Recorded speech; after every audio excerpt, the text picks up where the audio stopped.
টানা ১ বছরেরও বেশি সময় ধরে কারাগারে বন্দী পাকিস্তানের সাবেক প্রধানমন্ত্রী ইমরান খান। বন্দী থেকেই একের পর এক আন্দোলনের ডাক দিয়ে যাচ্ছেন তিনি। আন্দোলন ও জনপ্রিয়তার কারণে রীতিমতো ক্ষমতাসীন দলের আতঙ্কে পরিণত হয়েছেন পাকিস্তান তেহরিক ই ইনসাফের এই প্রতিষ্ঠাতা। এবার কারাগারে থেকে চূড়ান্ত আন্দোলনের ডাক দিলেন তিনি।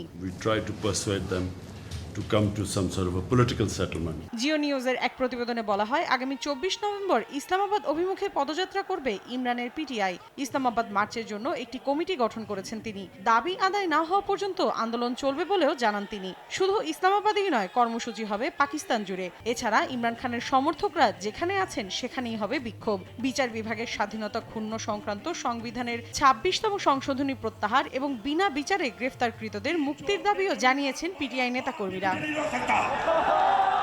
এদিকে মার্কিন প্রেসিডেন্ট নির্বাচনে ডোনাল্ড ট্রাম্পের জয়ের ঘটনা নিয়েও উত্তপ্ত পাকিস্তানের রাজনীতির মাঠ। দেশটির সাবেক প্রধানমন্ত্রী ইমরান খানকে কারাগার থেকে মুক্তি দেওয়ার জন্য ট্রাম্প চাপ দেবেন কিনা এ নিয়ে তর্কে বিতর্কে জড়িয়েছেন দেশটির মন্ত্রী ও বিরোধী নেতারা।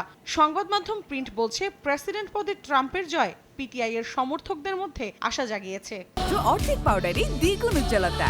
নতুন রিন অ্যাডভান্সড অর্ধেক পাউডারে দ্বিগুণ উজ্জ্বলতা। অন্যদিকে পিটিআই নেতা সৈয়দ জুলফিকার বুখারী গণমাধ্যমকে বলেছেন, তিনি ট্রাম্পের দল, তার মেয়ে ইভাঙ্কা এবং জামাতা জারেড কুশনারের সঙ্গে ইমরান খানের বিরুদ্ধে হওয়া অবিচার নিয়ে কথা বলবেন। এছাড়া ইমরান খানের কারাবাস নিয়ে ট্রাম্প উদ্বেগ জানিয়েছিলেন বলেও দাবি করেন বুখারী। তবে পিটিআই এর দাবি উড়িয়ে দিয়েছে দেশটির ক্ষমতাসীন দল। ইমরান খানের কারামুক্তিতে ট্রাম্পের হস্তক্ষেপের দাবি প্রত্যাখ্যান করেছেন পাকিস্তানের প্রতিরক্ষা ও পররাষ্ট্রমন্ত্রী। মৌসুমী সাথী, সময় সংবাদ।